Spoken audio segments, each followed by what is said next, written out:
My name is Jeff Wilson. By day, I invest in tech companies, and at night, I invest in sports cards. Join me on my journey to profit from the hobby we all love. Hello, sports card investors. I'm Jeff Wilson, and I am ready to talk baseball cards with you today. This is Modern Baseball Card Investing 101.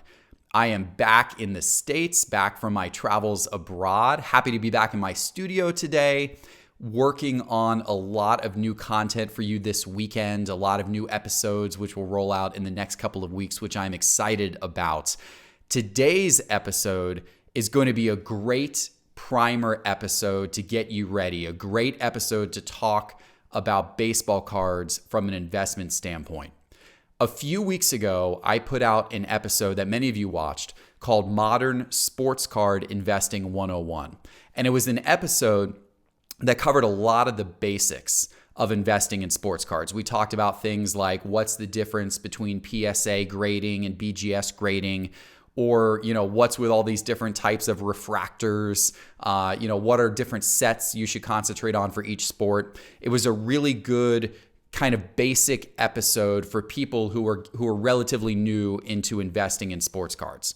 I got a lot of great feedback after that episode, and some of the feedback that I got was, hey, it would be great if you could do a similar episode for each sport individually and really zoom in on the nuances of investing in that sport. Spend a lot of time talking about all the different sets of cards within that sport, which ones are the most investable, why they're the most investable, and what the things are that is unique about investing in that sport versus cards from some of the other sports. So I thought that was a great suggestion, and that led to this video today. This is the first of those types of videos where we zoom in on one particular sport and do kind of a basic, hey, here's the lay of the land from an investing standpoint within this sport. And the first sport that we decided to start with was baseball. So this is Modern Baseball Card Investing 101. And to do this episode with me,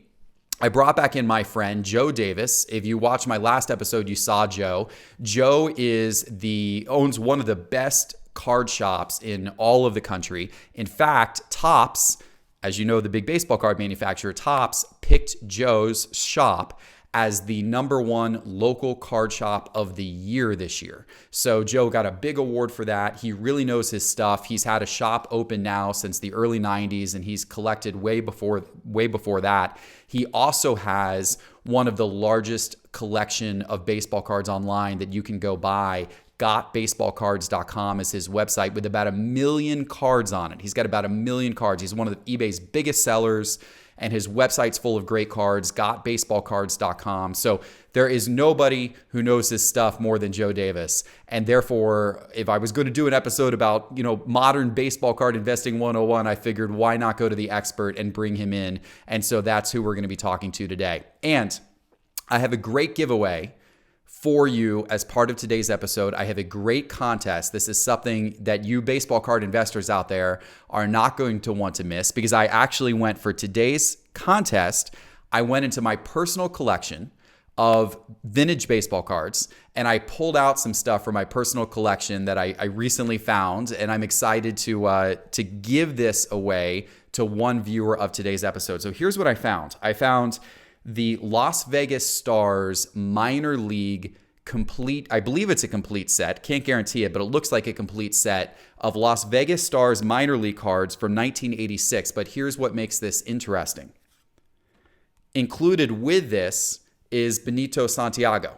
Benito Santiago, as you probably remember, great player, great catcher for the Padres for many years. He played on the Marlins as well. Amazing player. And so this is his minor league card before he ever made it to the majors, from the Las Vegas Stars back in 1986. And so I'm going to give his card as well as the complete set, all of the other guys, to one listener of today's show. So here's how you're going to enter the contest for a chance to win this Benito Santiago. Listen to today's episode, and during the episode, as I'm interviewing Joe Davis, Joe mentions the name of a player whose cards have gone up by 40% since the National Sports Collectors Convention, which happened a few months ago. Listen for the name of that player who Joe says during today's episode, his cards have gone up by more than 40%. Once you know that name of that player, join or log into my new Facebook group. If you're already on my Facebook group, just go into it. If you have not yet joined the Facebook group, it is completely free and easy to join.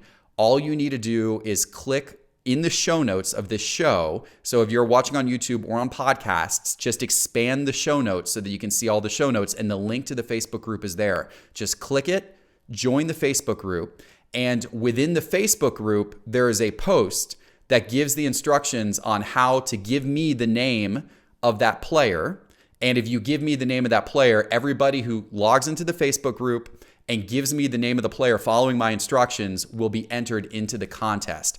I will pick the winner within the next week, and whoever I pick is going to win this set of cards and this Benito Santiago minor league card. We've had great success, by the way, with our contests thus far. I've given away everything as promised with all of the contests. If you're curious who has won the previous contests, just check my Twitter feed. I'm going to be posting the contest winners to my Twitter feed, which is SportsCardINV. And I will also post to the Facebook group who wins this contest. So go ahead and listen to the episode, listen for that player who's gone up by more than 40%, then go onto my Facebook group and look for the instructions on how to get me the name of that player, and you will be entered into the contest. All right, guys, enjoy today's episode, my interview with Joe Davis, Modern Baseball Card Investing 101. Hey, guys, I'm here with Joe Davis, the owner of GotBaseballCards.com and the Topps Retail Store of the Year. Yes. Congratulations on that. Thank you so much. And we are excited to talk about Modern Baseball Card Investing 101 today. So, Joe, let's start by setting the landscape a little bit for baseball cards. Sure. I know Topps has the exclusive deal right now. Tell me about that. How long has that been going on for, et cetera?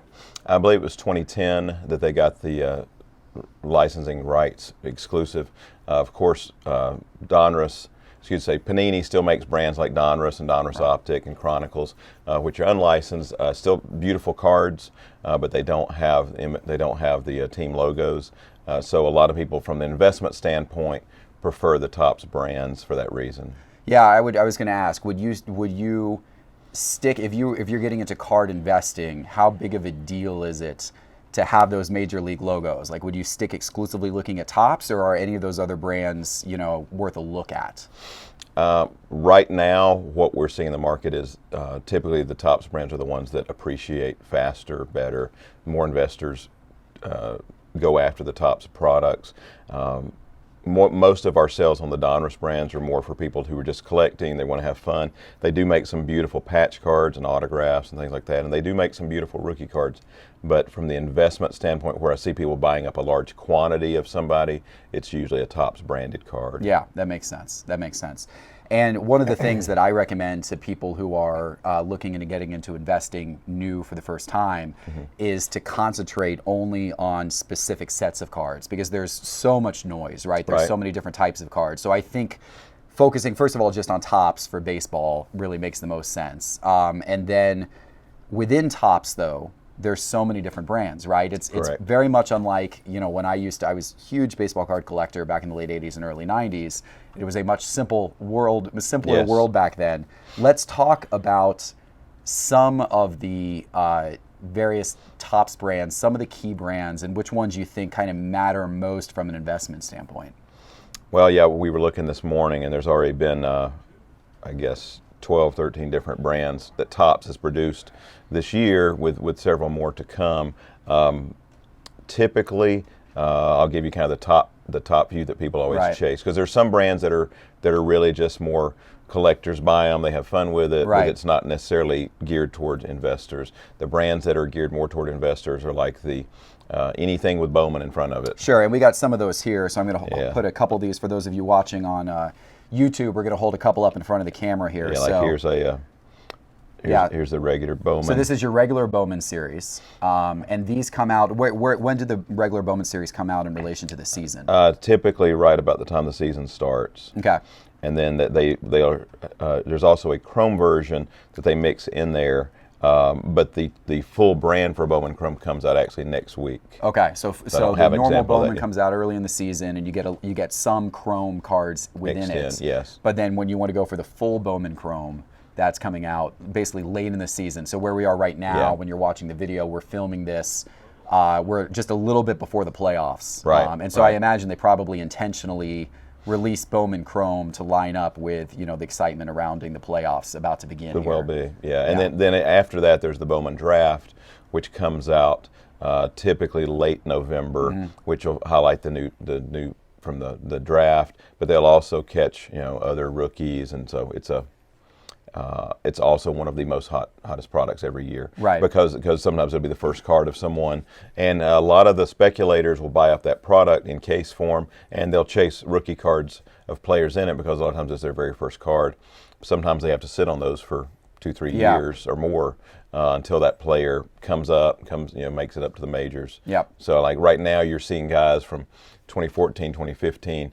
2016 Bowman Draft where people bought up their cards. Now they're finally playing, and now their cards are starting to take off. So is it true that the Bowman brands are more oriented towards prospecting? Yes. Yeah. Yeah. Whereas I think the Topps brands are more oriented towards guys who are already playing in the majors at that point. Exactly. I'll give you an example. Like the Topps Chrome brand, which came out late July. Yeah, Topps Chrome brand. That's a great seller for us because it does have true rookie autographs in it with 2 per box. However, it only has cards of guys who have actually played. Right. So there's no AA guy in there. They have to have actually been up with a major league team. Yeah, that makes sense. And I guess so in the Bowman series, you get those first prospects, right? And that's I guess the key. Would you consider that to be for an upcoming prospect? Is that the kind of the key card you want? It's a mix. Yes, that's a very sought after card. What we see trending more though is people buying up their first true rookie card with a rookie card logo. And those would be from Topps. Those could be Topps. Bowman Chrome will have their first. Right. Like a player can have let's say a player could have a 2016 Bowman prospect card, and then he becomes a major leaguer in 2019. So he'll have his first rookie card logo card in 2019. Right. Even though he had cards earlier, and oftentimes the card they're chasing is the one from his true rookie season because Right. it has the rookie card logo, even though it's not the first card made. Right. So you're looking to Bowman for the first cards made. You're looking to, I guess, either Bowman or Topps for the rookie card logo. Right. Then when they get to the major leagues. Right. A great example is Mike Trout. He had cards earlier. He had like as an example, he had a 2010 Bowman Platinum card, which was before his rookie season. And it's a good card. I think it's maybe $40, $50 card for nice ones. But his Topps update from 2011, a year later, has the rookie card logo, and it's ungraded. They're $400 or $500 now. So people are chasing the card that came out later because it has the rookie card logo. Yeah, that's an interesting aspect of baseball card investing that's different than other sports, right? Because you don't really see that happening in basketball or in football. Right.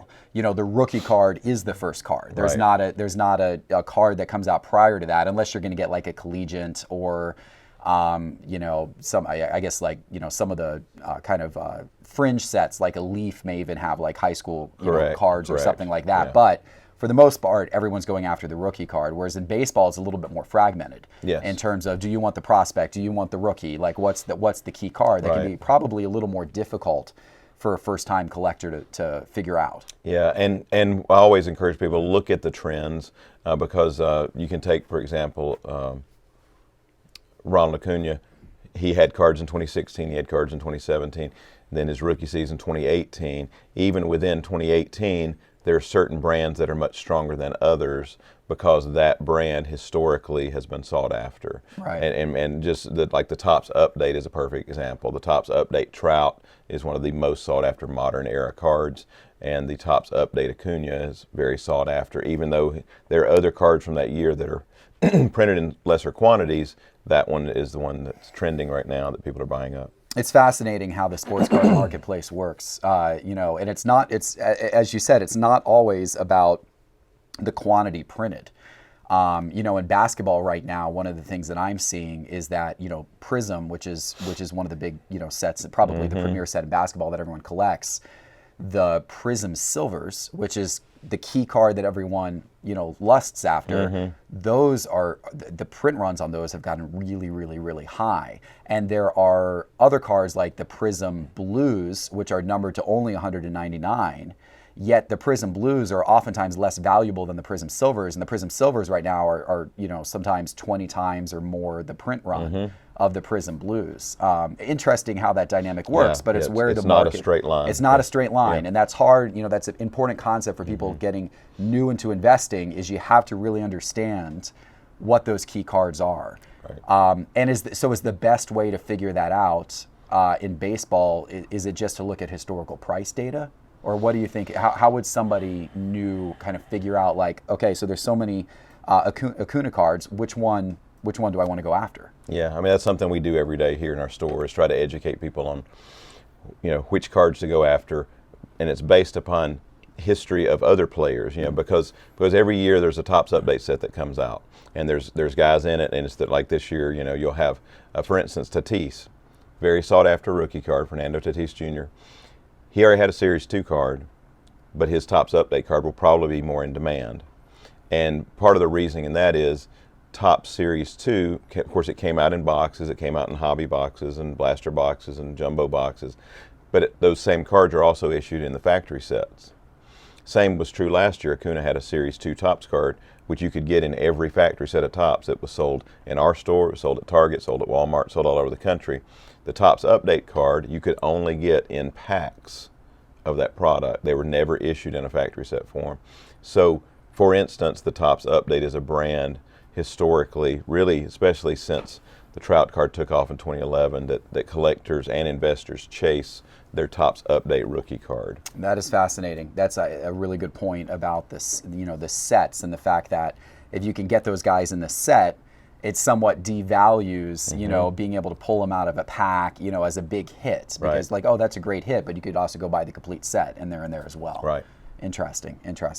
Let's talk about some of the other card brands. So we talked a little bit about Bowman. We talked about regular Bowman. We talked about Bowman Chrome, and we talked about Bowman Draft. Is this a Bowman product here? Yes, that's the Bowman Platinum. So this is Bowman Platinum, okay? Which is a retail exclusive product. Okay. It's not even issued to hobby stores. So that one is a Walmart exclusive. Okay. And so there's upsides and downs to that. It feels fairly limited within the hobby because we don't see a lot of it come in the door. Occasionally we'll have customers come in and sell us singles from the product. But it does not have the power right now, the investment power that, or the chase, like the Bowman Chrome and Bowman Draft, which are the more traditional ones that the hobby retailers sell. Right. Bowman Platinum, they're beautiful cards, but if I'm chasing somebody from an investment standpoint, I would stick with the Bowman Chrome or the Bowman Draft. Okay. And then let's talk then about some of the others. So a lot of the other cards that are released throughout the year are underneath the Topps brand. So you've got your normal Topps. You've got Series 1, Series 2, Update. And the Update, right. And so talk about the differences between those. Typically, Topps Series 1 is the first product of the year. Will come out in late January, early February time period. Series 1, you never know what you're getting sometimes because it comes out early in the year, and it will have a number of rookies in it, but you don't know which ones are going to pan out necessarily. It's not nearly as rookie loaded as a Bowman product. But like this year, Series 2, which comes out around June, did have a lot of good rookies. It had Eloy Jimenez, Kikuchi with Mariners, Tatis, Vlad Guerrero Jr., and Pete Alonso. So those guys were in Series 2, but not necessarily in Series 1. Correct. They were not in Series 1. Okay. But then they will also have update cards. Right. Which will probably be their more sought-after rookie. Okay. For the same reason. When does the update come out? Update is next month. Okay. So the update comes out around October. Playoff time or around World Series time, it sounds like, pretty late in the year. Yes. Are the Series 1 cards available in a complete set? They issue Series 1 and 2 in a factory set. As complete sets. Okay. So, and that's why, part of the reason why is we just talked about the updates. Where they don't do that is, a little bit more attractive. Right. Okay. Yeah, I mean, to give you an example, the boxes of last year's update, which we sold in the store for $65 when they came out. Right now, current market's around $225 a box for hobby boxes in 1 year's time. Wow. And because of that, and because of what they've seen others do, and because of the great rookie crop we have this year's update are already pre-selling well above SRP because of the demand for that brand. So that brings up a good question. I know we could do a whole discussion about this one question, but from an investor, if you buy a product like that, you really have let's say you buy a box like that, you have a choice to make. Are you going to open the box and you're going to hunt for, finding a key rookie card, or are you going to hold the box as a sealed box and then potentially resell that box down the road? And I imagine, I know you, of course, having a big store like this, you often deal with the seal boxes and holding on to some of those for the appreciation standpoint. Right. And that goes down to the heart of whether you're a collector or an investor, or whether you're both. I have been amazed at the appreciation in prices on some of the boxes from the last few years. This year at the National Card Show in Chicago, I saw someone who had a little blaster box of 2011 Topps Update, which of course was $20 when it came out. Right. And they're like, I think he was asking either $450 or $500 for a little 10 or 11 pack box. And that's because you got a chance at a trout in there. At a trout rookie, which of course you pull that trout, unless you get one of the parallels, it's still only going to be worth about, or unless it grades high. So, but it's amazing. So, I don't mind telling people Topps Update this year. I ordered every last box I could get from every supplier I work with. Right. Because I think it's going to be a phenomenal product. Oh, there's a lot of good rookies this year. Yes. I mean, a lot of good rookies this year. So it's I agree. I equate opening boxes of cards to really slot machine pulls in Vegas. Like it's most of the time, it's been my experience that if you open a box, pull all the cards out and immediately try to sell all of them, most of the time you're not going to make your money back on the box. Correct. Sometimes you're not going to make anywhere close to what the box cost you. Occasionally you'll pull a really big hit out of there, and then that could be worth a multiple over what you paid for the actual box. But it takes getting lucky. It takes kind of hitting that jackpot. Yeah, and it's kind of a sliding scale. If you open a $50, $60 box, there's not a lot of downside. You open a $500 to $600 box, you could hit a $5,000 card, or you may get $100 worth. Yeah. You just don't know. And so the higher the risk, the higher the potential reward. But it's just like in Vegas. Are you doing the penny slots, or are you going to work your way up to the $20 slot machine or something like that, right? And you're going for that $50,000 jackpot. Yeah. Interesting. Let's talk about some of the other cards. We got some others here in front of us on the table. I'll show off. Here's another, the Topps Finest brand. This is one that came out earlier in the year. I believe this was around a May release, I believe. Topps Finest is also very similar to the Topps Chrome in the sense that it only has Major League autographs, but it is the same type of Chrome stock as the Topps Chrome, but it does the rookie autographs are very sought after in it as well, but they are only of true major leaguers when the product comes out. Right. And then probably of the ones we have laid out here, the other brand that we sell a lot of to investors is this is the Heritage brand, which is best known for set building. Heritage comes out typically in February, and they designed this after a vintage Topps brand, and they go up 1 year at a time. This is a 1970 design here.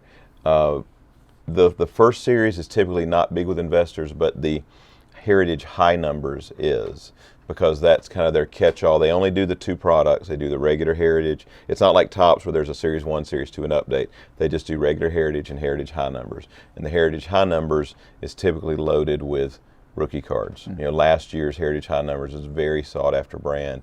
We sold a lot of it upon release. We did a lot of breaks with it. It had rookie cards of Cunha, Soto, Ohtani, and so forth. So it was a very popular brand. And this year's is loaded with all the same 2019 rookies we were discussing. Right. So that is and it does have autographs, but they're few and far between. Right. It's not like, whereas in the Topps Chrome or Bowman Chrome, you're going to get autographs every box. The Heritage, it's typically one autograph or memorabilia per box, leaning much heavily towards the memorabilia. Yeah. And does that make the autos then more valuable? because they're more scarce. They're very sought after, because they are very. You're right. They are very tough. So still, people chase the Bowman branded autos more, but the Heritage is a very popular brand with both set collectors and investors. At least the high series is, because it is so heavily laden with rookie cards. Right. What about on the high end in baseball? Like you've got, obviously in basketball and football, you've got National Treasures, right? Which is kind of a key, really high-end brand. What does baseball have in that regard? Well, Panini does make National Treasures for baseball. It is unlicensed as far as MLB goes, but it is a beautiful product. For tops, Bowman Sterling is one of the high-end products. That is, right now we retail it for around $250 a box.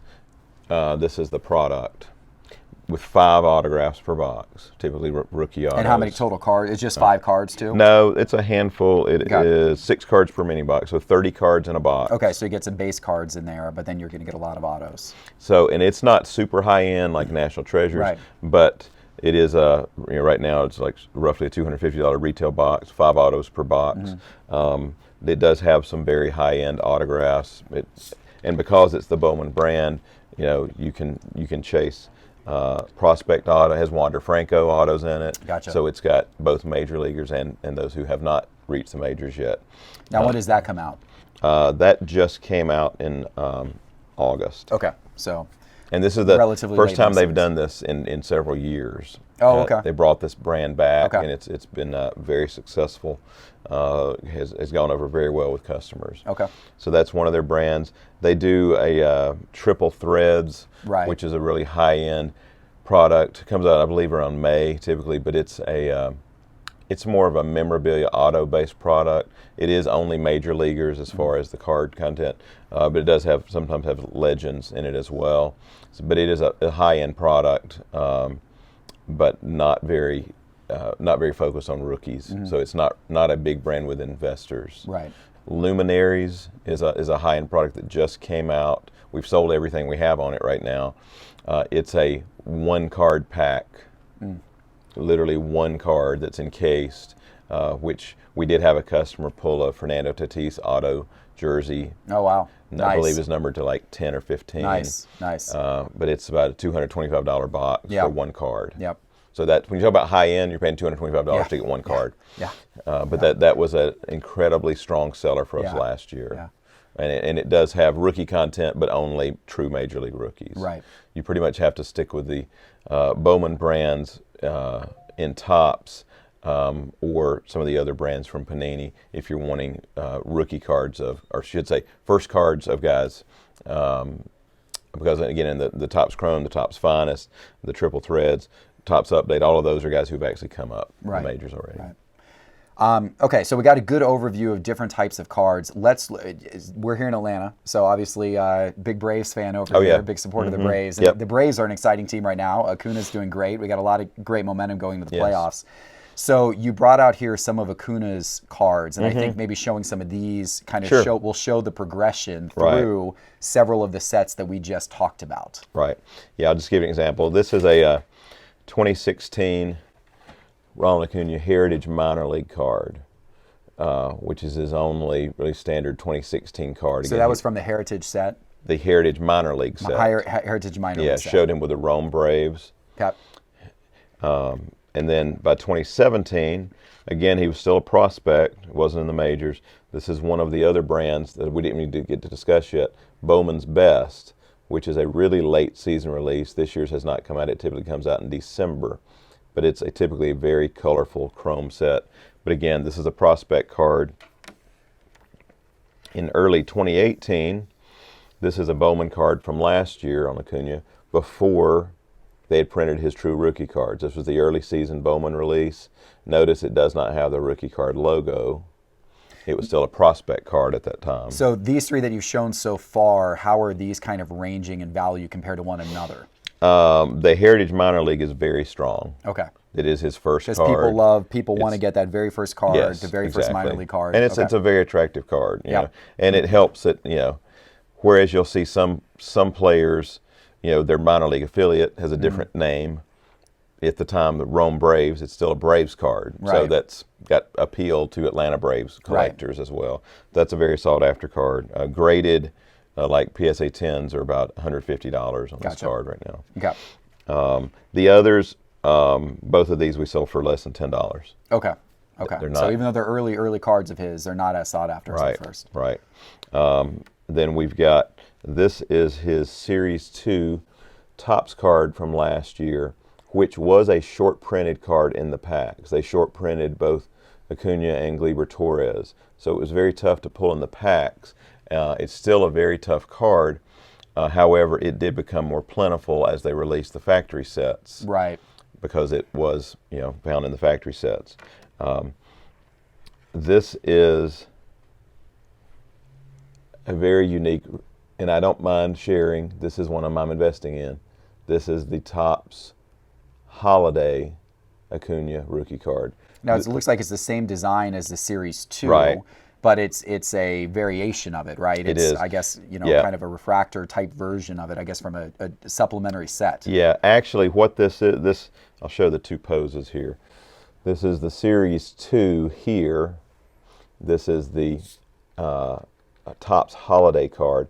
This is also the same poses as one of his Topps Update variations. He has several variations in that. This is called the Bat Down pose. This particular card was only released through Walmart. Okay. They had a special box called the Topps Holiday box. And you could get 100 cards per box. There were 200 cards in the set. So it was a small selection of veterans and rookies. And they used the same pose as they did in the Topps Update, but they added these snowflakes on the card. And so I recently was studying up on this card, comparing it to the Topps Update, which is a very sought-after card right now. There have been 10 times as many Topps Update Acuñas graded by PSA as there have been the Holiday card. It's a much tougher card. Like for instance, the Topps Update was released to hobby retailers. It was released to mass market retail. So a lot of different channels had that card. This one was only released to Walmart through this special holiday box, never in a factory set. By comparison, there's still a lot of them on the market, but by comparison to like his regular Topps Update, I believe it's very undervalued. I've bought up a large quantity of these lately. So that brings up a great point in that scarcity, right? So when I do my other shows, we talk a lot about scarcity and how scarcity really drives card prices, because the greater the demand and the less the supply, then you got price inflation. That's what creates it. And you mentioned that you've kind of figured out how much more scarce that card is than the others by looking at PSA and looking at the grading population. So I guess first of all, does Topps actually release information about their print runs? Like, can you actually? I know Panini kind of keeps some of that stuff mysterious. Does Topps do the same? Right. Yeah. The only times there are times when you can take the data on the back of a pack where you'll say, this particular parallel or insert appears once every 7,000 packs or whatever, and you can run the math if that's a numbered insert. If you take a numbered insert that's limited to, say, 500, and it only appears X number of, once every, say, 7,000 packs, you can sit there and do the math and figure out, okay, there's this much of this product printed. However, you have to consider the fact that only if that insert is released in that ratio across all versions of the product, because sometimes there'll be a hobby insert that appears every certain number of packs, but then that insert doesn't appear in the retail, so you can't really account for how much of the retail version was printed. So, and then there's the factory sets, so it's very tough. It's a little mysterious. Yeah. But another way to go about it, and this wouldn't work for brand new release sets, but once a set has been out on the market for a little while, another way to go about it is to look at population reports, which is what you did in that case. So you went to PSA's website and said how many of this card has ever been graded PSA 10 versus how many of this card has ever been graded PSA 10. Right. And I wasn't even looking at 10. I was just looking at total graded. Total graded on PSA. Yeah. And the fact that there were so few less of the holiday card graded versus the other card was an indicator to you that the the holiday card was likely much less printed, just in general, than the other card was. Okay. And again, it's operating under the assumption that people would send them in the same True. ratio. Whereas the update is the most sought after. Right. So it's going to be sent in a heavier quantity. So I don't think there's 10 times as many of them, but I don't know the exact number, but I just think based upon what market is for the holiday card versus the update card right now, it's a really good buy. Yeah. Okay. Really interesting and stuff there. I forgot to get to. Sure. This was, speaking of update, this was a Cunha's Topps Chrome update card. This too was a retail only release. This one was released exclusively through Target. So beautiful card. This is another one we bought up a lot of because it's a very attractive card, has the rookie card logo, and I believe it's undervalued as well. I mean, with Acuna, at the time we're recording this, Acuna is on the verge of 40-40. Right. And so if he gets there, he'll be the fifth player in the club and youngest to ever reach it. So you combine those factors with a guy on a team that's likely to be a team that's in playoff contention for years to come. I think he's a great buy right now. You just brought back a memory. Wasn't there that Jose Canseco card back in the day? It was the 40-40 Jose Canseco card. Yeah. Oh, that's funny. I forgot about that card. He was the first one. That was a big chase card at that point in time. I ended up landing one of those as a kid. I was so excited to get the Jose Canseco 40-40. That's funny. Very few have ever reached that. Yeah. So talk a little bit about the different types of boxes. You mentioned some of these. That we get some exclusives in a Target or a Walmart. I know. Obviously you got hobby boxes, and then also Topps does, I think, like hometown boxes. They get all kinds of different variations, right? Typically, you've got your hobby box, which is the traditional box that hobby stores will sell. It's typically, depending on the brand, 24-pack box, or let's say Heritage, for instance, like a 24-pack box. And then they will release the, through retail stores, depending on the release, they'll do what they call it'll often be like a 24-pack box as well, like in the Heritage, but a little different odds on the hits. You'll have the same kind of mix of base cards, but then they'll also do like a blaster box, which is a little small box with 10 or 11 packs, typically sold only through mass market. We do get some of those to sell in the store as well, but they are typically released through mass market. So you've typically got a hobby box, a retail box, a blaster box. Sometimes certain Topps brands, they also release what they call a hanger box, which is a little flat box that can be hung on a peg hook with usually only like 30 to 35 cards in a box. And then they'll also, through hobby retailers, some products they'll release a jumbo box, which will be the most cards in a typical box. So you can have 4 or 5 different variations, and they're all different price points, right? Yes. Ranging from the ones you might find in a Walmart or Target. The hanger boxes, I imagine, being kind of the cheapest. Yeah, hangers are typically about a $10 retail price point. Right. Blasters are typically about a $20 price point. Then, of course, with the hobby and retail boxes, it's going to vary with which brand it is and what the content is.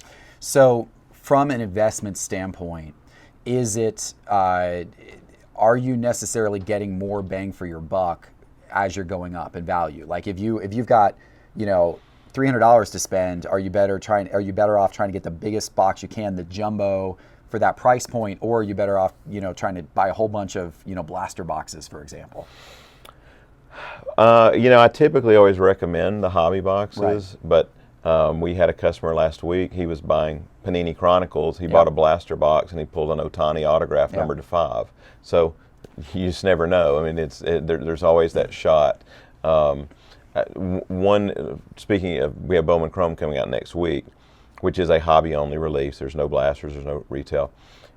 We have them in 2 variations. There's a hobby box with 2 autographs per box, and they have the Home Team Advantage box, which is exclusively for hobby stores, with 3 autographs per box. What's really interesting in that product is the HTA Home Team Advantage box only has 3 cards in the box, 3 autographs. Whereas the hobby box has 2 autographs plus base cards and refractors and rookies and so forth. And the HTA with only 3 cards sells for more than the hobby box with 2 autographs plus a lot more content. And I always tell our customers that mathematically the hobby box to me is a much better buy. Right. Even though market is much stronger for the HTA box, for that 1 autograph, you're giving up a lot of other content, true rookie cards, refractor parallels, and so forth, numbered cards. And let's actually talk about refractor parallels for a minute. We haven't really mentioned those. I know, I think with a number of the top sets and the Bowman sets, the refractor parallels are a really big deal, right? So let's talk a little bit about kind of what that means. Yeah, the refractor insert was introduced in 1993. I still remember the first customer who came in my store then. It was in Topps Finest. And he said, hey, I want to buy this, but this isn't a regular card. And I was like, well, it looks like it to me, because I had not known what to look for yet. And then I found out they were very, very scarce in comparison. There was typically, in that product, there was typically one refractor per box. And a refractor, for those who are not familiar, it's based upon the light refraction that the card has. The way the card's designed, it refracts light differently than a base card would. And sometimes they're labeled. In past years, sometimes they'll label it, sometimes they don't. So you have to have a keen eye. I've gotten where I can flip through and just see the very tip of the card, and I know immediately these are refractors. And so, and for basketball collectors, this is the same as the prisms. Exactly. Like if you have a set like Prism, and then you actually get like a silver Prism, it's the same thing, or a hollow. Yes, I think is what they call it in the optic. Yes. Yeah, exactly. Yeah, and so. Very popular with collectors, much scarcer than just the typical base cards. We have some customers who will try to build a refractor set in certain brands, but most importantly, they're sought after in the rookies. Right. Because because the best thing. You see investors buy up more of just large quantities of the base rookie cards, but then just like as you said, in the Prism, people love to buy up the silver Prisms, and in the baseball, people do like to buy up the refractors, especially like in the Bowman Chrome brand. Right. And the rare, the refractor, like with Topps, they'll do like red refractors numbered to 5, and they'll do orange refractors numbered to 25, and it varies. Different products, sometimes the color schemes vary a little bit, the numbering schemes vary a little bit, but those are typically two of the most sought after versions. Now, is your base refractor, like the most common refractor, is that typically silver, like it is? Yeah. And are those ones numbered? Are those serial numbers? Well, and I say silver. I mean, typically it just depends on the card stock, because they just take the card stock and they change it up. If the blue background, it's still a blue background. Version of the card is your normal refractor. Right. Yes. And are those typically serial numbered? It depends on typically not. Okay. But then as you get into then some of the color variations, so some of the parallels, so to speak, some of the refractor parallels, those color variations is where you start to get the serial numbers. Yes. And they get more and more rare. And I typically you would say that the lower number, serial number, so a 1 out of 5 is probably more valuable than a 1 out of 25. Right. Doesn't always work that way. I know, sometimes people gravitate towards certain colors. Right. But, like the orange is very, very sought after. Right. Which is typically the 25.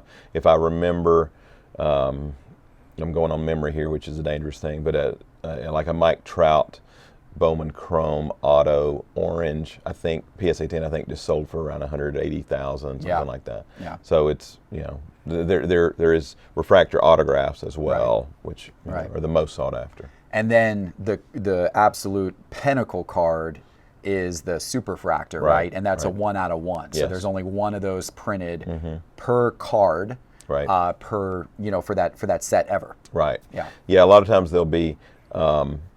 Like we had a customer pull a Fernando Tatis printing plate, which of course there would be out of the Topps Chrome, which it would be 4. Right, four different ones, but they also do the superfractor, which are true 1-of-1s. And when you have seen in recent years in the hobby, sometimes there's record prices for just insane prices for superfractors.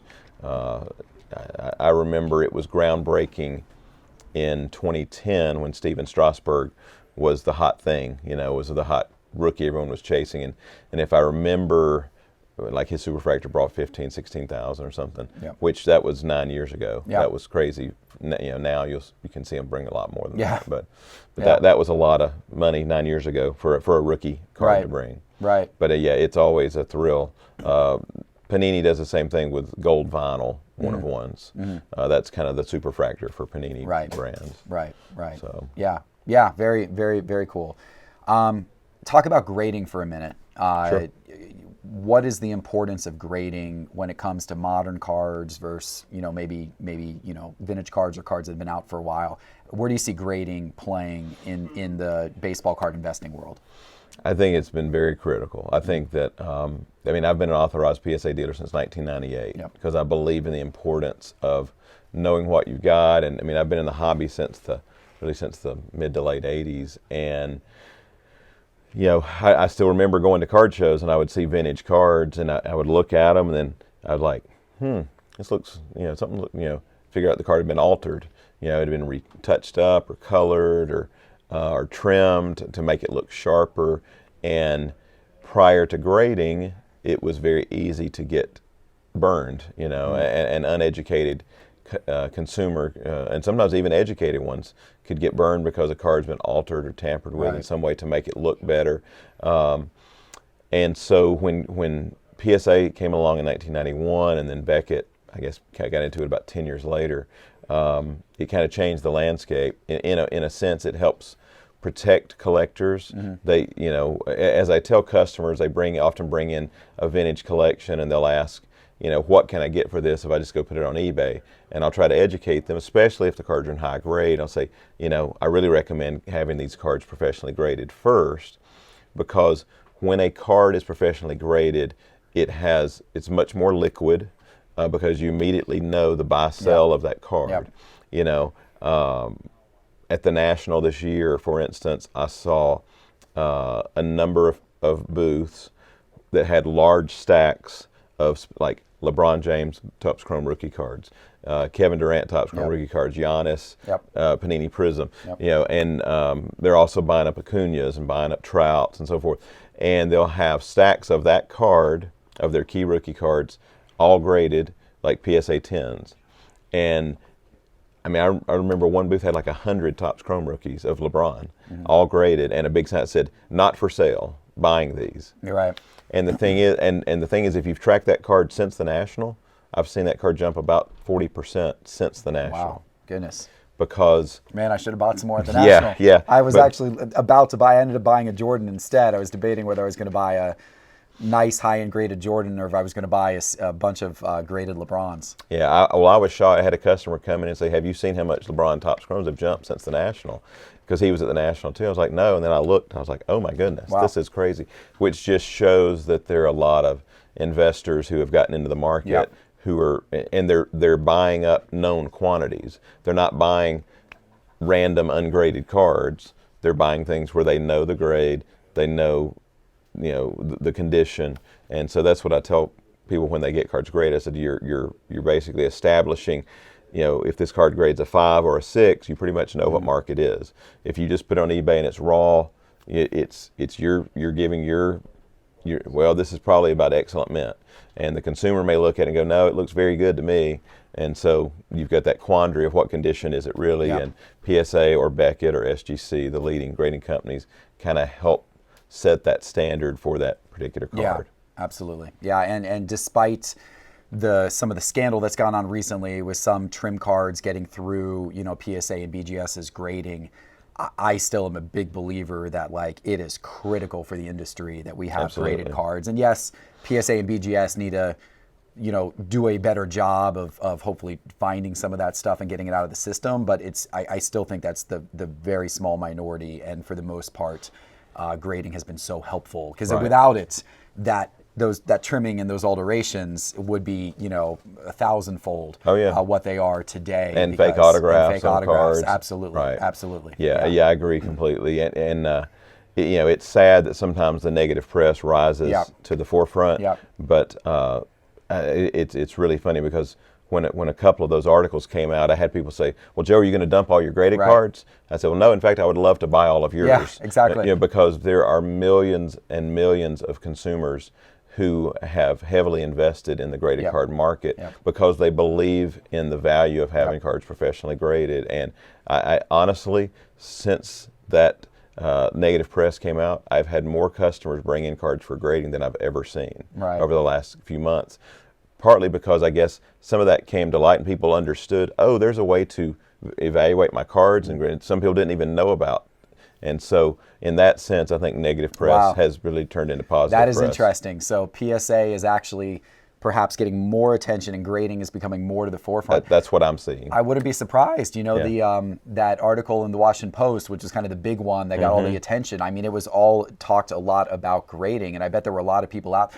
That was an interesting article because I bet, first of all, there were a lot of people that didn't even really know much about grading and now all of a sudden know about it. But second of all, I bet there were a lot of people who didn't even know that card collecting was still a thing. That's right. And then saw this big article in the Washington Post and they're like, oh, card collecting is still a thing. Like, it's a huge thing. Yeah, it's a huge thing right now. It's a multi-billion-dollar industry. It is. And so to touch on that, I know, what has the growth been like? So you've been in this business since 1992? 91. Right? 91. So you opened up a card shop, and I know you were doing some card shows back then. You're as well before you opened up your first shop. So I mean, you're almost 30 years in at this point, right? So what does it feel like today? How have the last couple of years been compared to the many years prior to that? Well, I mean, when I got into it as a collector, I've really been collecting since the mid '70s, but the late 80s was the first real boom that I saw, because the late 80s, people were pouring money into the market without really knowing. There was no gauge of print runs. Right. Manufacturers were printing and printing and printing, and people just thought, there's so much demand that demand's always going to outweigh supply, which wasn't accurate. But the market was really booming in the late 80s.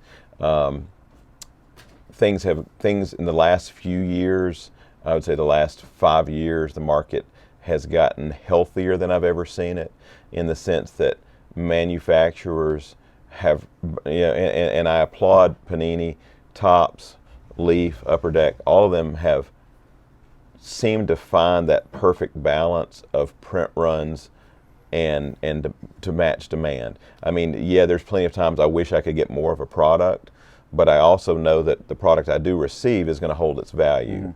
And I can feel comfortable selling a product to customers because they're not going to come in here and buy a $150 box and then it's going to be 52 months later. Right. And sadly that happened some in the past. And so, and again, there's going to be products that slip through that aren't winners. It always happens with as many different products as there are. But in general, I believe the hobby is healthier than it's ever been.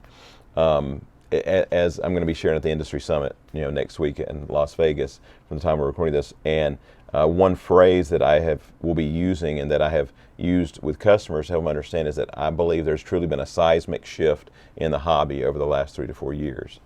And the bottom line is that our hobby is trending, not just locally or nationally, but internationally. And it's really cool to collect sports cards again. Yeah. And it's not just my generation and older. It's kids are collecting again. Young adults are collecting again.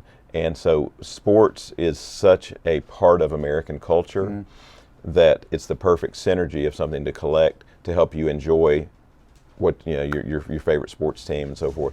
And so with all of those factors going on, and with the growth in the internet and the internet selling and breaking, it's just this tidal wave of things that are working in our favor to grow the hobby. It's an exciting time to be part of this. So for all of you that are part of this is an exciting time right now.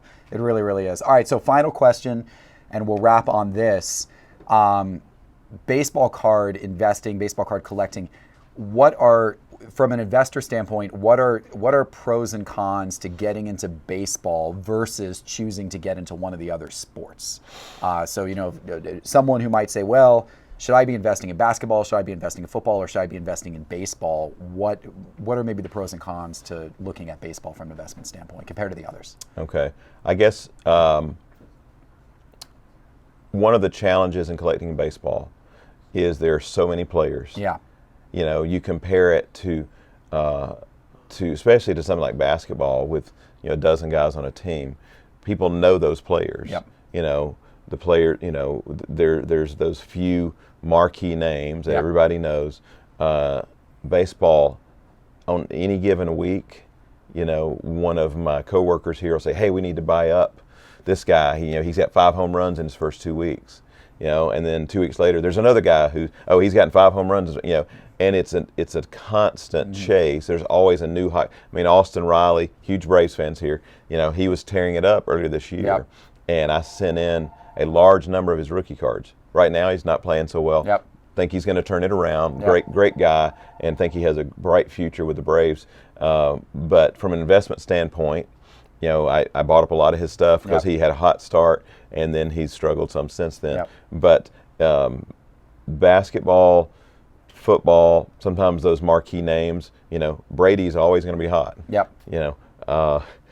You've got coming up in basketball, you've got we've had a huge shift in the basketball market this year. Just we've had so many players change teams and so forth. But the names are, LeBron's always going to be hot. Anthony Davis with the Lakers now especially will be hot.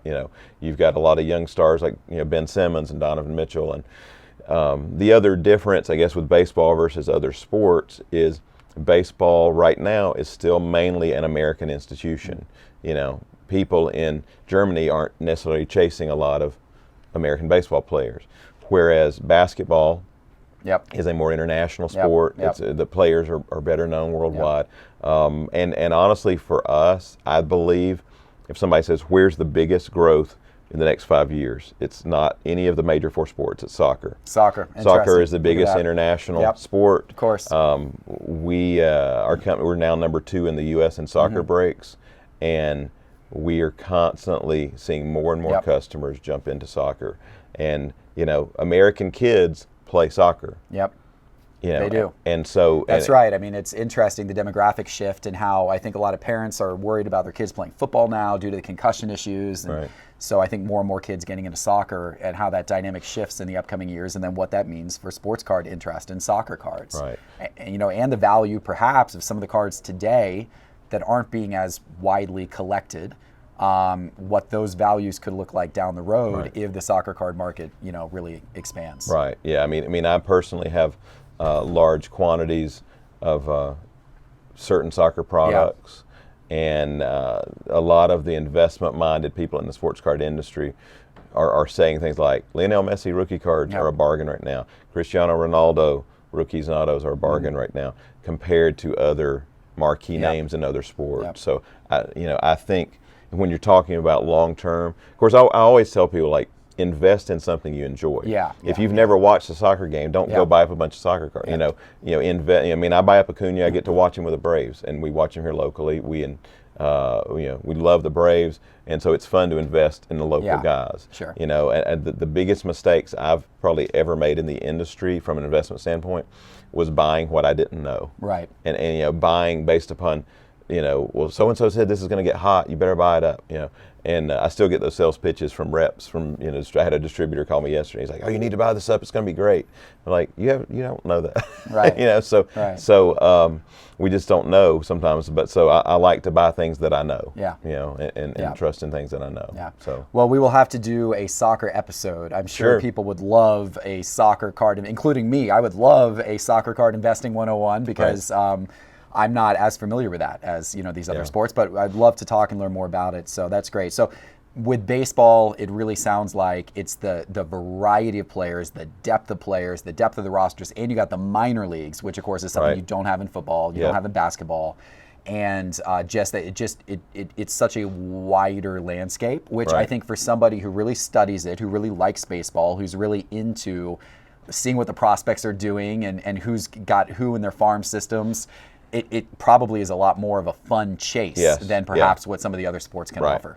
Very cool. And I certainly didn't mean it to come across as a negative for baseball because there are plenty of people doing really well investing in baseball cards. I mean, baseball by far is our biggest seller. And you're correct. I think with baseball, I guess one point to make is it takes more education. You need to do your research. Basketball, it's pretty easy to see, hey, this guy's hot, he's getting triple-double after triple-double, buy him up. With baseball, to get ahead of the curve, a lot of times it is buying up the guys in AA. I mean, I still remember, many months ago, a guy came in and he had all these cards of this guy named Wander Franco. And I was like, you want to grade all these cards of this guy? I was like, what level's he at? And he's like, trust me, Trust me, he's going to be huge. And of course, then by the time Bowman came out, everybody was talking about Wander Franco rookie cards. And so, but he had done his homework in advance before everybody else was chasing him, and sent in a large number of rookie cards that get rated. So, if that guy's watching, we need you on the show. That's right. That's right. Very cool. Joe, thanks for this. This has been great. I think the audience, hopefully got a lot of great value out of this today. I appreciate this. No problem. Enjoyed it. Thanks a lot. You're welcome. Yep. All right, guys, I hope you really enjoyed that conversation with Joe Davis and got some good information out of it. Modern Baseball Card Investing 101. We covered a lot of ground there. I would love for you guys to check out Joe's amazing collection of cards for sale. GotBaseballCards.com is his website. 1 million cards for sale on his website and on eBay. Great source of information. Check him out. And don't forget to enter the contest. Did you listen and hear the name of that player who Joe mentioned has gone up by 40% since the National Sports Collectors Convention? Did you catch it? If you did, log into my Facebook group. Now, the link to my Facebook group is in the show notes. It's free to join if you haven't joined yet. Expand the show notes on YouTube or on podcasts. Go into the Facebook group and look for my post in the Facebook group. And in that post, I tell you how to get me that player's name. And you have the week to enter. And I'm going to take everybody who gives me the player's name and then randomize that. And then I will post the winner to the Facebook group in a week. Hopefully it will be you, and I will be able to send you this Benito Santiago minor league card along with a complete set of the Las Vegas Stars minor league cards from 1986. I hope you enjoyed today's episode. I'm putting out new episodes every Sunday and Wednesday, so my next episode will be out Wednesday. I have some great episodes planned, so stay tuned. Talk to you guys soon. Have a great rest of your day.